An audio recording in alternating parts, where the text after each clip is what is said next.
It's the first thing we look for when we see a person or a photo of a person. This kind of variety increases the chances of engagement, so it just creates a really eye-catching photo. Hello everyone, my name is Katya, and today I want to talk about how to take engaging photos for your Instagram. So a bit of a disclaimer, I'm not exactly an expert in this field, but I do have experience flexing for the gram consistently. So if you're dubious about that, you can just check out my Instagram and follow me on there.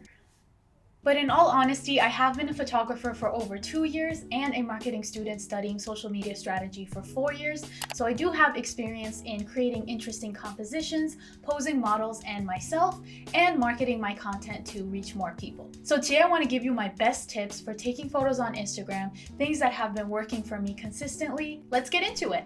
So before you even take any pictures, I recommend just looking in a mirror and looking at all the different angles of your face to see which side is the best. So for me, one of my eyes is more hooded than the other, so I tend to favor the side with the least hooded eye in my photos. Sometimes images where you look straight into the camera can look cool too, but for me, the slight side angle is just a bit more interesting. So once you know which side or angle of your face looks the best for you in images, then you can just pose like that in all of them. If you have the problem where all your pictures are too similar because you're always making the same face, this is something that I have to deal with sometimes as well. You can literally just do a horizontal flip when you're editing the image. My second tip is to experiment with angles, but with your camera rather than your face this time. Play around with where you place the camera, because from a lower angle you're going to look taller, and from a taller angle you're going to look shorter. If you place your camera off to the side, the image might come out to look a little bit more edgy. If you turn away from the camera completely and just look over the shoulder, that's a bit more editorial inspired. But I definitely recommend taking photos from all these different types of angles every time you shoot, because then you have more images to choose from, and sometimes the more experimental funky angle just looks cooler than the other images that you took straight on, and that ends up being your favorite. So the more you experiment, the more material you have. Before we move on to posing, I just want to touch lightly on styling. I definitely recommend you wear whatever outfit fits into your personal style and makes you feel the cutest, the best, the most like yourself. If you're not sure what that would look like, or you're interested in the different kinds of styles, or maybe you just want more outfit inspiration, I have plenty of content on my channel to help you in that area. I have a series called Internet Style that teaches you how to copy popular internet aesthetics, and I also have plenty of lookbooks based on characters from different TV shows and movies. If you're interested in any of that, I will link the playlist in the description. My third tip is to use your environment to enhance your image. So for example, if you're posing in front of some flowers, maybe you can pick one or two off and hold it near your face. Or if you're holding any food or drink, like maybe bubble tea or some fries, you can base your pose around showing that off. This could just mean eating or drinking whatever food you're holding.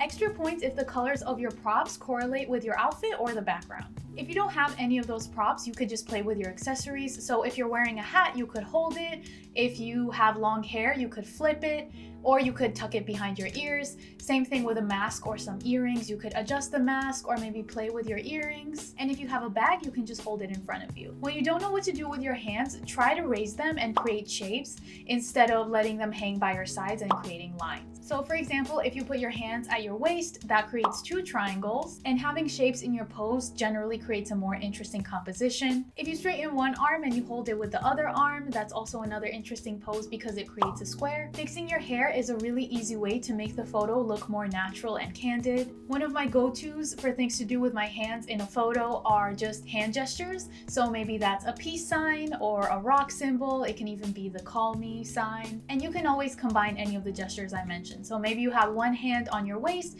and the other hand is in a peace sign. You can also lean forward, and this will emphasize the top half of your body since it'll be closer to the camera. On the opposite side of the spectrum, you can angle your camera lower and lean back to emphasize your shoes. This will give you that Bratz look. If you're not feeling any of the standing up poses, you can always squat or sit down. I actually find it's much easier to find something to do with my arms when I'm sitting down. So for example, you can lean your elbows onto your knees and then maybe cup your face. You can also just straighten your arms right out in front front of your knees, or again, just add any hand gestures that I mentioned before. I also recommend you exaggerate and use one or more of these gestures at the same time because that just gives a little bit more energy to the photo and it makes it more interesting and captivating. In the same vein, you can also just straight up jump because it's a really dynamic pose. Your hair and clothes are going to shift in a way that most people usually don't see, so it just creates a really eye-catching photo. As for facial expression, I usually try to relax the majority of my face, but I'll raise my temples so my eyebrow arc is higher,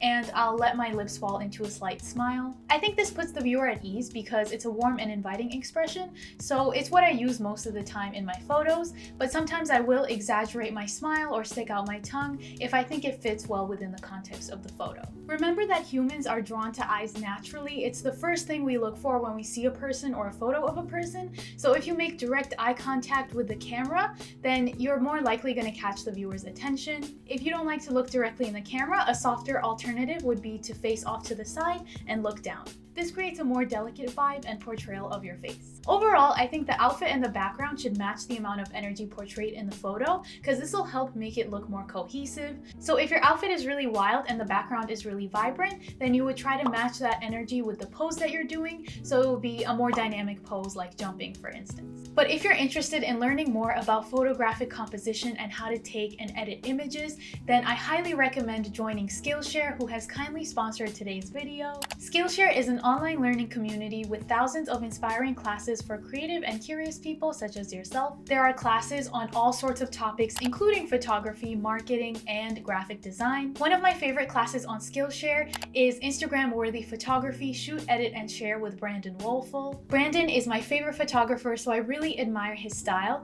and in this class he breaks down his creative process for taking and sharing images specifically for Instagram, so this will be a great place for you to start your journey with Skillshare. What I learned from this class is how to prepare for a shoot. He talks about how to pick outfits, how to pick locations, and how lighting impacts all of that. And the locations he ends up choosing, you wouldn't think of at first because they're not like overtly aesthetically pleasing, but then the final image ends up coming out so beautiful. So it just kind of inspired me to do the same kind of experimentation. But even if you're not interested in that specific class, there's so many more photography classes to choose from on Skillshare. And since they value community so much, each class allows you to share your project with the teachers and your fellow creatives and get feedback so you can invest in your creativity. There are no ads on the platform, and there's always new premium classes being added. So for less than $10 a month for an annual subscription, you can access all these features. But Skillshare has a really sweet deal for the first 1,000 of my subscribers to click the link in the description. If you follow the link, you can get a free premium membership so you can explore your creativity with Brandon or with any other teacher of your choosing. But back to the topic at hand, my fourth tip is to try to find dynamic colors and textures. If you have a cohesive feed that has a color palette, definitely choose your backgrounds according to that.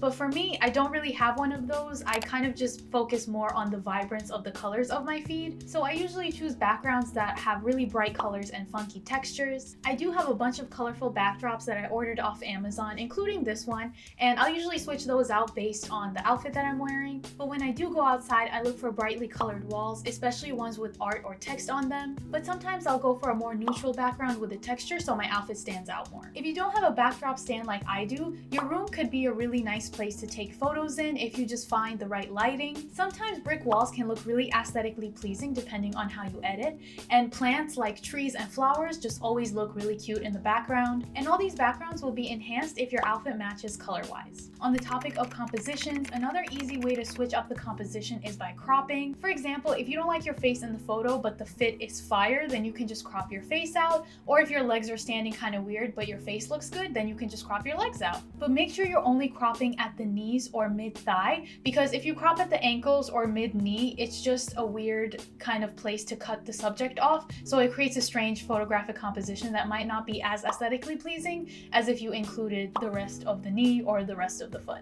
Close-ups can also look really cool, especially for outfit posts. So for example, if you have a carousel post, the first image can be a full body outfit picture, and then you can just take a bunch of close-ups of your accessories. So for example, if you have your nails done and you're wearing a hair accessory, you could just put your hand near your hair and just take a close-up of that. If you're holding a bag or purse, you can put your bag near your shoes and then lift your foot and take a close-up of that. The third image could be a selfie, and the fourth one could be an outfit picture with your face cut off. This kind of variety increases the chances of engagement because if somebody likes just one of the photos in the carousel, they're still gonna like, comment, or share the image just because there's more opportunities to do so. Also, in terms of increasing engagement, I recommend cropping in the 4:5 ratio because this is the longest image that Instagram will allow you to upload. So therefore, when your viewer is scrolling, it's gonna last longer on their screen and they're more likely to engage with it because of that. My sixth tip is to edit to your taste. Editing is mostly a personal preference. I follow some people who edit their images really heavily and others who literally don't edit them at all, so it's kind of up to you. My personal preference is to exaggerate the colors in my images and make them more vibrant. I use Photoshop to achieve this effect, but there are plenty of apps available for iPhone and Android that can give you the same effect, like VSCO or PixArt. Sometimes I do also use those apps after I do the base edit in Photoshop, but the app that I found is the closest to Photoshop is Color Story because it has features like curves and selective color. I don't usually add too many effects to my photos, but sometimes I will add PNGs or stickers to enhance the aesthetic that the outfit or photo falls into. If my background turns out too crowded, sometimes I will add outlines or drop shadows just to make me stand out a little more. But if that's too extra for your taste, chromatic aberrations, light leaks, and grain are all simple, subtle ways to add a little bit more to your photo. And I believe all those effects should be available on most editing apps. I know for sure that they're available on Color Story. But I won't go into too much detail about how I edit because I think that could warrant a separate video. If that's something you would be interested in, please let me know in the comments. Or if you just have any editing tips, any editing apps you want to recommend, or just something to add to this video, feel free to share it in the comments. I'm sure all of us could benefit from that. Don't forget to click the link in my description so you can get that free premium Skillshare membership. Make sure you like this video, click that subscribe button and that notification bell so you don't miss any of my uploads.